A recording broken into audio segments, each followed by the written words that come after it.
Assalamualaikum warahmatullahi wabarakatuh. Perkenalkan, nama saya Debe Nurhayati dari Prodi D3 Prakamedis. Di sini saya akan menjelaskan tentang studi kasus. Nah, pada outline ini ada 5 hal yang akan saya bahas. Yang pertama ini adalah definisi studi kasus. Yang kedua, karakteristik, tipe-tipe, dan implementasi studi kasus. Yang ketiga, desain studi kasus. Yang keempat, langkah-langkah penelitian studi kasus. Yang terakhir ini, kelebihan dan kekurangan penelitian studi kasus. Nah, apa sih studi kasus ini? Studi kasus menurut Maxwell pada tahun 1930 itu adalah penelitian tentang status subjek penelitian yang berkenaan dengan suatu fase spesifik dari keseluruhan personalitas. Nah, dalam subjek penelitian ini bisa juga dengan cara individu, kelompok, lembaga, maupun masyarakat. Selanjutnya, tujuan studi kasus. Nah, tujuan ini itu memberikan gambaran secara mendetail tentang latar belakang, sifat, karakter dari kasus tersebut. Nah, data studi kasus ini dapat diperoleh tidak saja dari kasus yang diteliti, tetapi dapat diperoleh dari semua pihak yang mengetahui kasus tersebut dengan baik. Nah, studi kasus ini itu lebih menekan mengkaji variabel yang cukup banyak pada jumlah unit yang kecil. Nah, di sini itu beda dengan metode survei, di mana si peneliti cenderung mengevaluasi variabel yang lebih sedikit, tetapi dengan unit sampel yang relatif besar. Karakteristik studi kasus.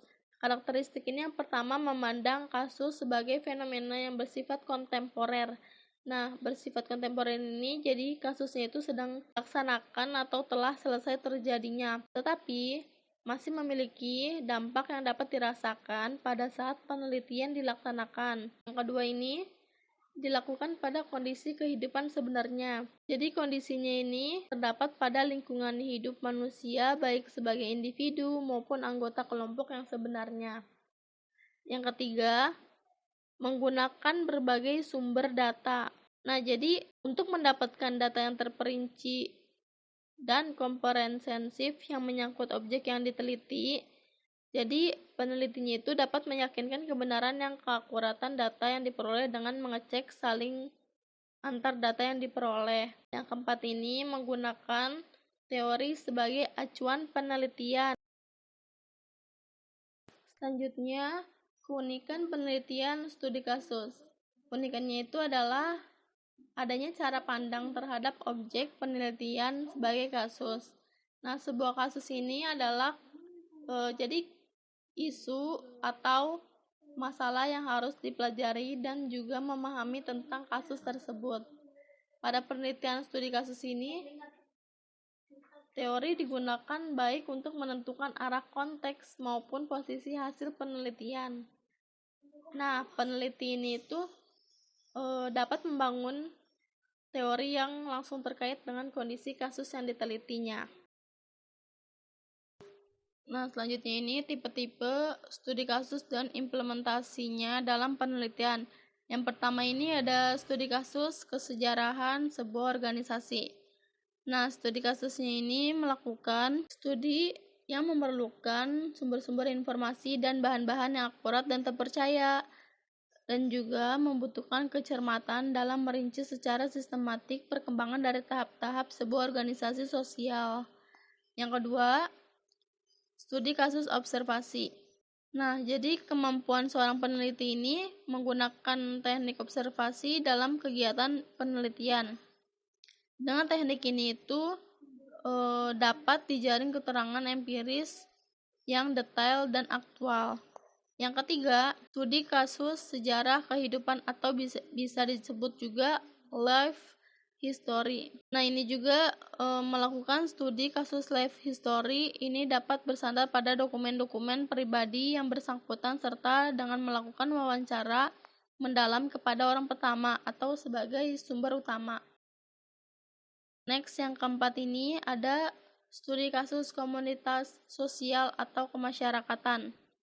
Jadi seorang peneliti ini yang sudah berpengalaman memiliki kepekaan naluriah sebagai peneliti seringkali mampu melihat sisi unik tapi bermakna dari lingkungan sosial sekitarnya. Yang kelima, studi kasus analisis situasional. Nah, jadi kehidupan sosial ini itu yang sangat dinamis dan selalu menggapai perubahan demi perubahannya. Nah, yang keenam, studi kasus mikroemografi.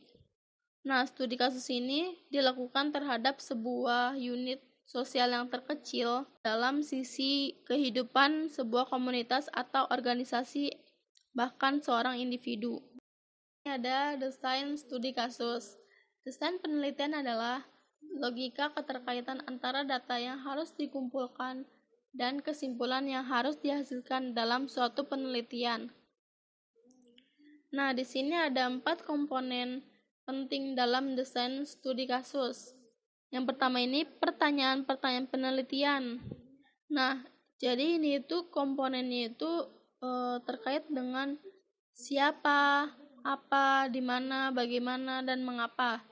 Nah, strategi ini itu merupakan strategi yang paling cocok untuk pertanyaan bagaimana dan mengapa. Lalu yang kedua, proposisi penelitian. Jadi proposisi ini itu lebih ke memberi isyarat kepada peneliti mengenai sesuatu yang harus diteliti dalam lingkup studinya. Yang ketiga ini ada unit-unit analisis penelitian. Hal ini itu menunjukkan pada sesungguhnya apa yang harus dimaksud dan ditentukan terlebih dahulu secara jelas. Yang keempat ada logika yang mengaitkan data dan proposisinya. Yang kelima ini pengaitan data terhadap proposisi dan kriteria penginterpretasian temuannya. Nah, jadi kedua komponen ini itu menunjukkan pada tahap-tahap analisis data dalam penelitian studi kasus tersebut.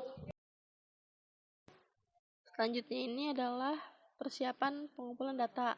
Persiapan pengumpulan data ini adalah persiapan untuk menangani studi kasus mencakup keterampilan dari si peneliti dan guna juga untuk membantu peneliti melakukan persiapan untuk pelaksanaan studi kasus yang berkualitas.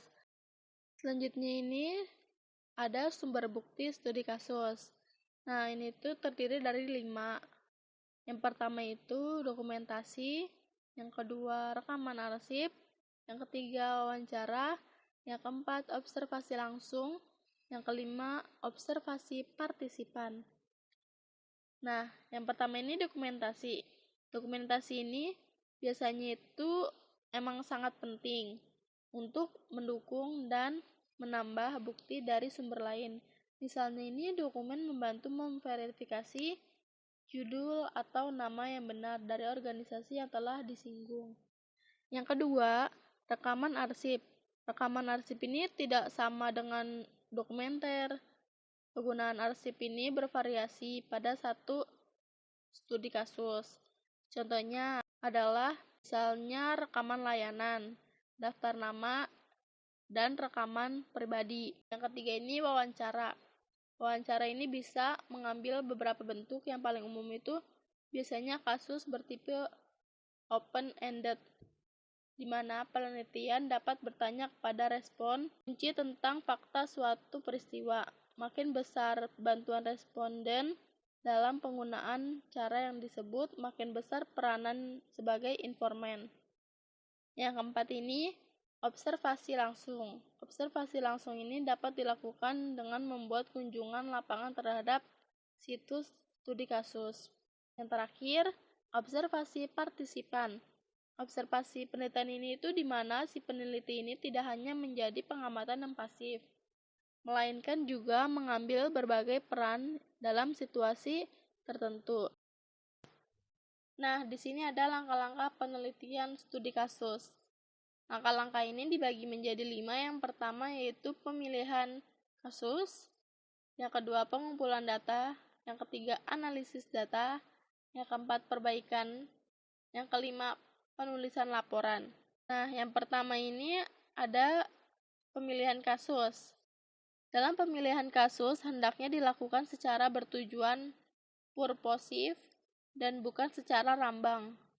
Kasus ini dapat dipilih oleh peneliti dengan menjadikan objek orang, lingkungan, atau masyarakat, dan unit sosial lainnya. Yang kedua, pengumpulan data.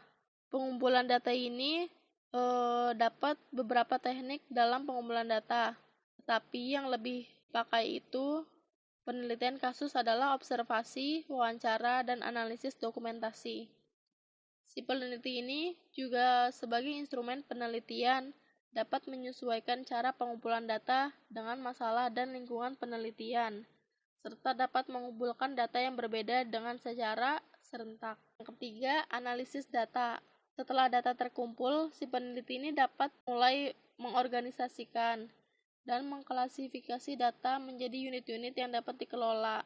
Nah, analisis data ini dilakukan sejak peneliti di lapangan, sewaktu-waktu pengumpulan data, dan setelah semua data terkumpul atau setelah selesai lapangan. Yang keempat, perbaikan. Nah, meskipun semua data telah terkumpul dalam pendekatan studi kasus, hendaknya dilakukan penyempurnaan atau penguatan data baru terhadap kategori yang telah ditemukan. Pengumpulan data ini diharuskan si peneliti untuk kembali ke lapangan dan barangkali harus membuat kategori baru. Data baru bisa dikelompokkan ke dalam kategori yang sudah ada. Yang kelima, yaitu penulisan laporan. Nah, dalam laporan ini hendaknya ditulis secara komunikatif dan mudah dibaca, sehingga mempermudah si pembaca untuk memahami seluruh informasi penting. Laporan ini diharapkan dapat membawa si pembaca ke dalam situasi kasus kehidupan seseorang atau kelompok. Nah, selanjutnya ini ada kelebihan dan kekurangan studi kasus. Dalam kelebihannya ini, yang pertama ini ada analisis intensif yang dilewatkan tidak dilakukan oleh metode lain. Yang kedua, dapat menghasilkan ilmu pengetahuan pada kasus khusus. Yang ketiga, cara yang tepat untuk mengeksplorasi fenomena yang belum secara detail diteliti. Yang keempat, informasi yang dihasilkan dalam studi kasus dapat menghasilkan hipotesis yang diuji lebih ketat. Yang kelima, studi kasus yang bagus merupakan sumber informasi deskriptif yang baik. Nah, ada juga kekurangannya. Kekurangan dari studi kasus ini yang pertama, studi kasus dipandang kurang ilmiah karena pengukurannya bersifat subjektif. Yang kedua, karena masalah interpretasi subjektif pada pengumpulan dan analisa data studi kasus. Yang ketiga, adanya masalah generalisasi. Yang keempat, karena lebih bersifat deskriptif, studi kasus dianggap kurang memberi sumbangan pada persoalan praktis mengenai suatu masalah. Dan yang terakhir ini yaitu biaya penyelenggaraan yang relatif mahal. Nah, itulah penjelasan tentang studi kasus. Itu saja yang bisa saya sampaikan. Kurang lebihnya mohon maaf. Wassalamualaikum warahmatullahi wabarakatuh.